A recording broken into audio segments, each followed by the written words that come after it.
Hello, good morning guys. Ayan, pinaputol ko na po ang aking puno ng papaya.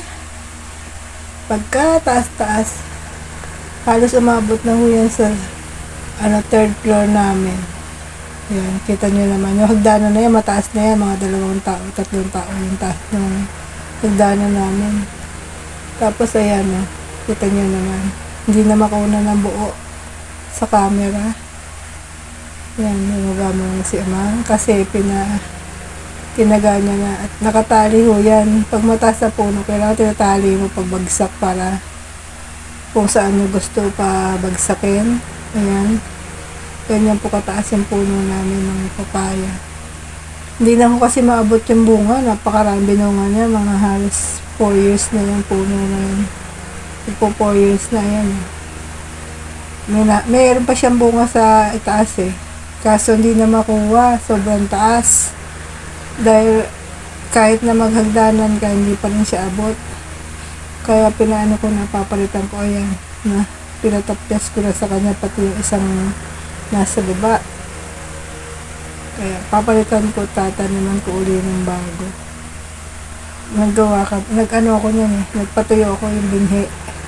Kita nyo naman kataba yung puno niya.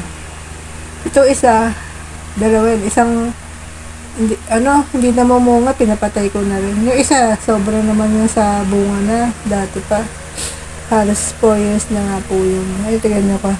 Diferensya kapayat ng isa. Isang taba. Ayan yung tignan nyo, pinatilad ko. Umuulan pa niyan, tignan nyo. Ayan. Kailangan kasi matanggal muna para makapagtanim ka ulit ng maganda.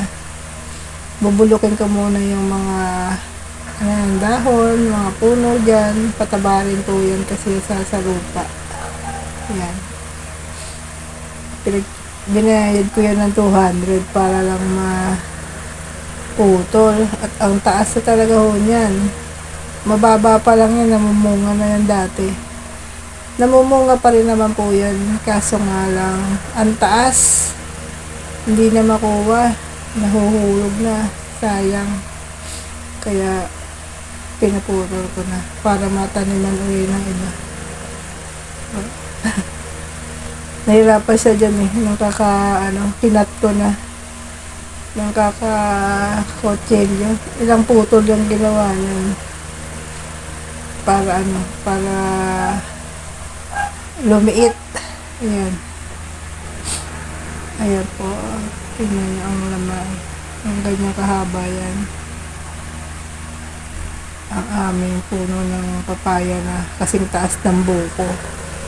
Kung nakakita kayo ng buko na mataas na papaya namin ganun kataas. Ayan. Sana po mag-like kayo and subscribe. At nyo na rin po, mag-comment kayo kung nagustuhan nyo o napangitan kayo. Comment din.